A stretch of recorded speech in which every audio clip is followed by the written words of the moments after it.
দর্শক আসসালামু আলাইকুম। দর্শক আপনাদের প্রীতীয় শুভেচ্ছা জানিয়ে শুরু করছি নতুন একটি ভিডিও। তো দর্শক দেখতেই পাচ্ছেন এক আপু আমাদের মাঝে দাঁড়িয়ে আছে, আমরা তার গল্পটা শুনবো, জানবো আপু কেন আমাদের ইটের মাঝে আসলেন, তিনি কি বলতে চান। আপু আসসালামু আলাইকুম। ওয়ালাইকুম আসসালাম। কেমন আছেন? ইনশাআল্লাহ ভালো আছি। আপনার নাম কি? অন্তরা। খুব সুন্দর নাম। তো অন্তরা আপু, ওই যে বাচ্চাটাকে দেখলাম, এটা কি আপনার বাচ্চা? হ্যাঁ, অবশ্যই আমার বাচ্চা। আচ্ছা আচ্ছা, বাচ্চার বাবা কি করে? বাচ্চার বাবা অনেকদিন আগে ডিভোর্স দিয়ে চলে গেছে, নেশাপানি করে।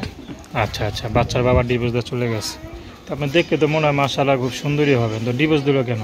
ডিভোর্স দিল ও দিনে, আমি নিজে দিয়ে দিচ্ছি। কারণ প্রত্যেকদিন নেশাপানি করে এসে মারধর করে, বাচ্চাদের ঠিক মতন খাওয়ান পরন দেয় না, নিজের একটা পোশাক আশাক দেয় না।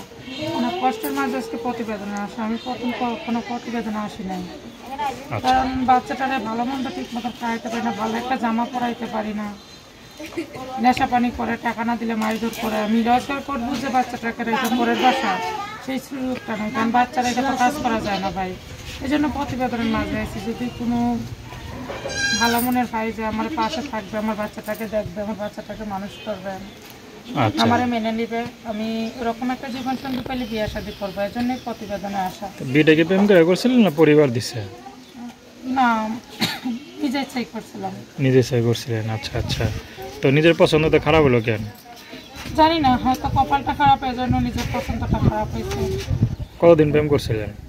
প্রেম ভালোবাসা করি নাই বেশি দিন, এই মাসখানে প্রেম করে বিয়ে করছিলাম। আচ্ছা, অল্পতে জানতাম মানে? না ছেলেটা তো মাতাল, নেশাখোর। আচ্ছা আচ্ছা, প্রত্যেকদিন মারধর করে। আর বাবা তো নাই, মা আছে, মাটা অসুস্থ, বলে যে তোমার আম্মুর কাছ থেকে টাকা নিয়ে আসো। তা আমার আম্মুই চলতে পারে না, আমি টাকা কই থেকে এনে দেবো? ওই লোকের বাড়িতে কাজ করে যাই টাকা পাইতাম, মারধর করে নিয়ে যাইতো। ওই ছোটো বাচ্চারা একা কি কাজে যাওয়া সম্ভব? তারপরেও কাজে যাইতাম, বাচ্চাটাকে থুয়ে যাইতাম, হাত পুরা ফেলতো, মারতো, ধরে মারধর করতো। ওইটা বাবা না অন্য কিছু, এই জন্য তালাক দিয়ে আমি এসে করছি।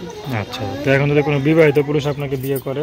বিবাহিত হোক অবিবাহিত, তাতে কোনো সমস্যা নাই। শুধু চাই আমি একটা সুন্দর মন, যাতে ওইরকম মাতাল আর জীবনে আমার ফিরে না আসে, যে আপনার বাচ্চার দায়িত্ব নিতে পারে। তো তো দর্শক আপনার সাথে কীভাবে যোগাযোগ করবে? আমার ফোন নাম্বারে।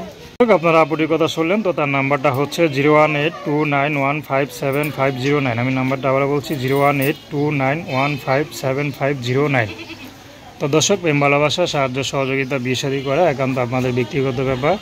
তো আসুন আমরা 5 ওয়াক্ত নামাজ পড়ি, সর্বদা দেশের সেবা করি।